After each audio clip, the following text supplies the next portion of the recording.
सुन रही थी विमेन और मेल के बारे में और उनका पार्टिसिपेशन के बारे में, तो आज 21st सेंचुरी में हम लोग हैं तो विमेन हर जगह है ना, हर क्षेत्र में है। और अभी क्या है कि वर्क डिवीजन है, सोसाइटी का वर्क डिवीजन है और जेंडर इक्वालिटी की बात मैं यहाँ पे करूंगी कि all gender are equal including transgenders, उनके भी राइट्स होते हैं।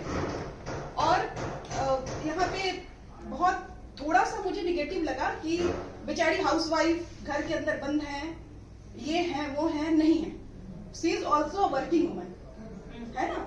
और हर वर्क इक्वली इंपॉर्टेंट है, अगर वो हाउसवाइफ है, डॉक्टर है, टीचर है, नर्स है, कोई भी है, चाहे वो सफाई कर्मचारी है, चाहे स्पोर्ट्स वुमेन है या आर्मी में है ना, ऑल आर इक्वली इंपॉर्टेंट। और मुझे नहीं लगता है कि हम लोग बहुत पीछे हैं, है ना। और अभी नए नए लॉज भी चेंज हो रहे हैं, जैसे मैम ने बताया, अकॉर्डिंग टू कि हमारे जो भी लॉज थे बहुत पुराने थे, है ना, मतलब 1800 समथिंग के थे मैम। अब सारे वो चेंज हो रहे हैं और चेंज होने भी चाहिए अकॉर्डिंग टू आज का जो सिनेरियो है, आज जो हम लोग फेस कर रहे हैं, है ना। और बात होती है प्रोटेक्शन की, जैसे जब आज भी मैं अपने क्लास में बात कर रही थी इस पे, तो जब वो कांड हुआ दिल्ली में, क्या निर्भया कांड जब हुआ था, तो एक मुझे याद नहीं है, मैं बहुत पॉलिटिकल नहीं होना चाहती हूँ, एक नेता ने कहा था कि वो रात में क्यों निकले, तो हमने स्टेट को वोट दिया और स्टेट की रिस्पॉन्सिबिलिटी होती है हमारी सिक्योरिटी की। विमेन रात में 12 बजे निकलती है, 2 बजे निकलती है, सुबह 4 बजे घर आती है ना।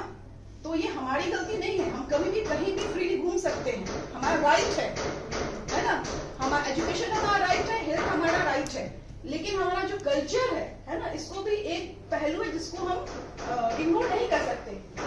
जनरली फीमेल को शुरू से ही डोमेस्टिक वर्क में माना जाता था, वो भी इक्वली इम्पोर्टेंट है। अगर कोई औरत बाहर जाके 4 पैसा नहीं कमा रही है और अपने घर को बहुत अच्छे से देख रही है, तो वो भी इक्वली इम्पोर्टेंट है एज इक्वल टू वुमेन जो वर्क करके बाहर से पैसे ला रही है ना। और ये हम ही लोग बर्डन अपने सर पे ले लेते हैं कि मेरी रिस्पॉन्सिबिलिटी है मेरा बच्चा देखना, मेरी रिस्पॉन्सिबिलिटी है मेरे सास ससुर को देखना। अपने हस्बैंड को बोलो कि भाई तुम्हारे पेरेंट्स को पहले तुम देखो, मैं तो बाद में आई हूँ, है ना।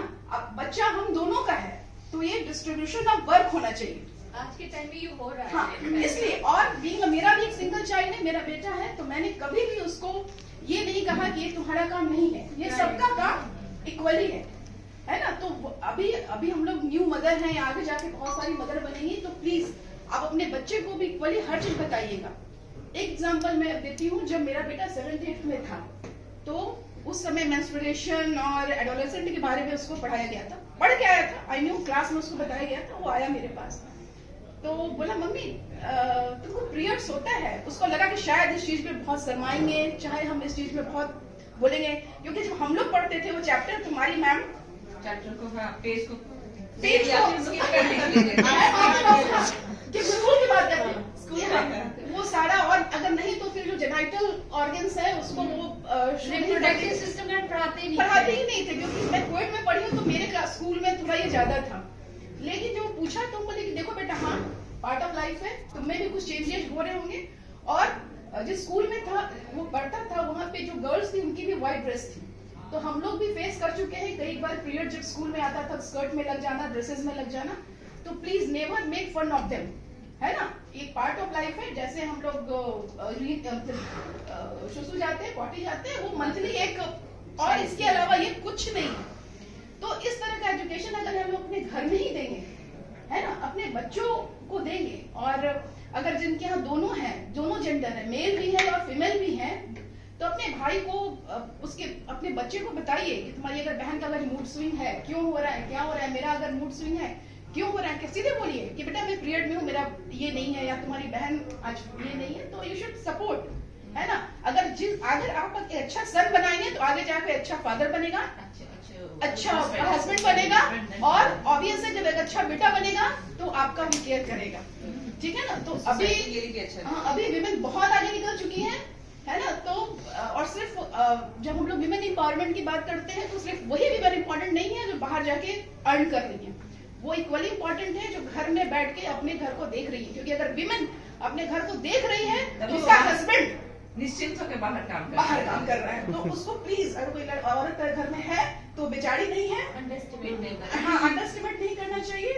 और मैं काउंसलिंग का भी काम करती हूँ। 2 बात बोलना चाहूंगी। एक ये कि हर वीमेन को अपने मेंटल हेल्थ का ख्याल रखना चाहिए, सेल्फ लव करना चाहिए। सेल्फ लव करने का मतलब ये नहीं है कि आप मतलब उसमें आप अपने घर को इग्नोर कीजिए। सेल्फ लव करने का मतलब है कि अपने पैशंस के लिए टाइम निकालिए, आपको जो अच्छा लगता है उसके लिए आप टाइम निकालिए। ओवरवर्क बट मेरा ही काम है, घर का झाड़ू पोछा, बर्तन, खाना पीना, सासू को लोग वर्क डिस्ट्रीब्यूशन कीजिए, जिसको जो है उसमें वो डिस्ट्रीब्यूशन कीजिए, अपने लिए टाइम निकालिए। अगर आपको आज लगता है कि मुझे काउंसलर की जरूरत है तो प्लीज बैठ के अकेले मत रोइए। अगर कोई आपके ऊपर कोई डोमेस्टिक वायलेंस हो रहा है, खासकर जो मेरे पास फीमेल्स आती हैं, जनरली मिडिल क्लास फैमिली की होती हैं, और वो छुप के आती है मेरे पास, बोल नहीं पाती है, छुप के आती है मेरे पास कि आप मत बोलिएगा किसी को, है ना। तो ये सोसाइटी को चेंज करना है ना, तो mental health, physical health equally important है। और आगे के बच्चों को, खासकर मेल को, है ना, हमें एजुकेट करना है एक आगे जाके अच्छा सोसाइटी डेवलप करने के लिए, और ये हमारे ही हाथ में। ठीक है, थैंक यू।